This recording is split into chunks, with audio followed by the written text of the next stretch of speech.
Japanese attacked Pearl Harbor, our west coast became a potential combat zone. Living in that zone were more than 100,000 persons of Japanese ancestry, 2/3 of them American citizens, 1/3 aliens. We knew that some among them were potentially dangerous. Most were loyal. But no one knew what would happen among this concentrated population if Japanese forces should try to invade our shores. Military authorities therefore determined that all of them, citizens and aliens alike, would have to move. This picture tells how the mass migration was accomplished. Neither the Army nor the War Relocation Authority relished the idea of taking men, women, and children from their homes, their shops, and their farms. So the military and civilian agencies alike determined to do the job as a democracy should, with real consideration for the people involved. First attention was given to the problems of sabotage and espionage. Now, here at San Francisco, for example, convoys were being made up within sight of possible Axis agents. There were more Japanese in Los Angeles than in any other area. At nearby San Pedro, houses and hotels occupied almost exclusively by Japanese were within a stone's throw of a naval air base, shipyards, oil wells. Japanese fishermen had every opportunity to watch the movement of our ships. Japanese farmers were living close to vital aircraft plants. So as a first step, all Japanese were required to move from critical areas such as these. But of course, this limited evacuation was a solution to only part of the problem. The larger problem, the uncertainty of what would happen among these people in case of a Japanese invasion, still remained. That is why the commanding general of the Western Defense Command determined that all Japanese within the coastal area should move inland. Immediately, the Army began mapping evacuation areas and for a time encouraged the Japanese to leave voluntarily. The trouble for the voluntary evacuees soon threatened in their new locations. So the program was quickly put on a planned and protected basis. Thereafter, the American citizen Japanese and Japanese aliens made their plans in accordance with Army orders. Notices were posted. All persons of Japanese descent were required to register. They gathered in their own churches and schools, and the Japanese themselves cheerfully handled the enormous paperwork involved in the migration. Civilian physicians made preliminary medical examinations. Government agencies helped in 100 ways. They helped the evacuees find tenants for their farms. They helped businessmen lease, sell, or store their property. Now, this aid was financed by the government, but quick disposal of property often involved financial sacrifice for the evacuees. Now the actual migration got underway. The Army provided fleets of vans to transport household belongings and buses to move the people to assembly centers. The evacuees cooperated wholeheartedly. The many loyal among them felt that this was a sacrifice they could make in behalf of America's war effort. In small towns as well as large, up and down the coast, the moving continued.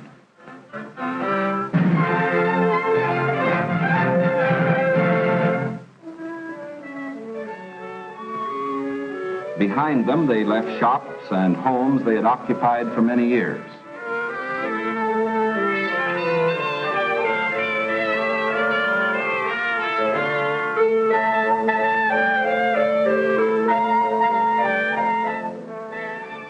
Their fishing fleets were impounded and left under guard. Now they were taken to racetracks and fairgrounds where the Army almost overnight had built assembly centers. They lived here until new pioneer communities could be completed on federally owned lands in the interior. Santa Anita Racetrack, for example, suddenly became a community of about 17,000 persons. The Army provided housing and plenty of healthful, nourishing food for all. The residents of the new community set about developing a way of life as nearly normal as possible. They held church services, Protestant, Catholic, and Buddhist. They issued their own newspaper, organized nursery schools, and some made camouflage nets for the United States Army.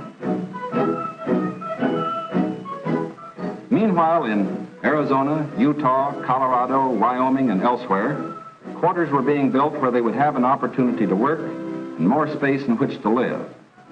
When word came that these new homes were ready, the final movement began.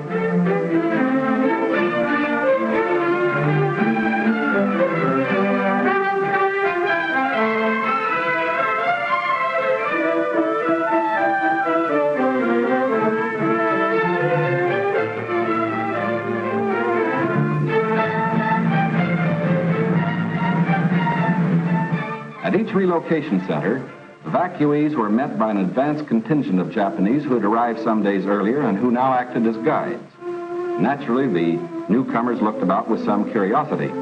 They were in a new area, on land that was raw, untamed, but full of opportunity. Here they would build schools, educate their children, reclaim the desert. Their own physicians took precautions to guard against epidemics. They opened advanced Americanization classes for college students, who in turn would instruct other groups.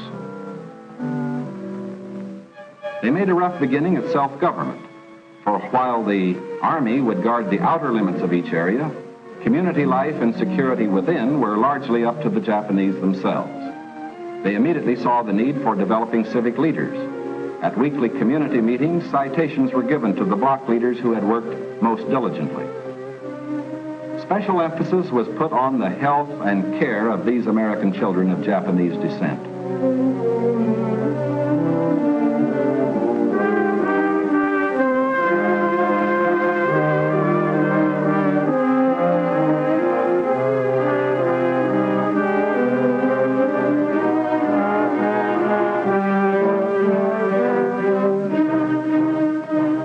Their parents, most of whom are American citizens, and their grandparents, who are aliens, immediately wanted to go to work. At Manzanar, they built a lath house and began rooting guayuli cuttings. The plants, when mature, will add to our rubber supply.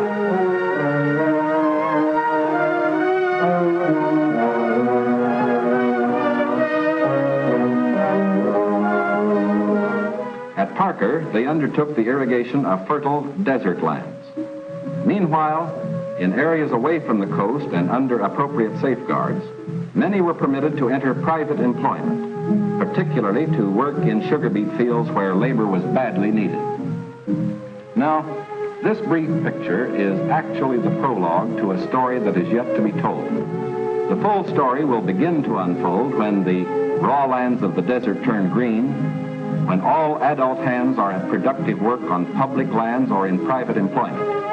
It will be fully told only when circumstances permit the loyal American citizens once again to enjoy the freedom we in this country cherish, and when the disloyal, we hope, have left this country for good. In the meantime, we are setting a standard for the rest of the world in the treatment of people who may have loyalties to an enemy nation. We are protecting ourselves without violating the principles of Christian decency. And we won't change this fundamental decency no matter what our enemies do. But of course, we hope most earnestly that our example will influence the Axis powers in their treatment of Americans who fall into their hands.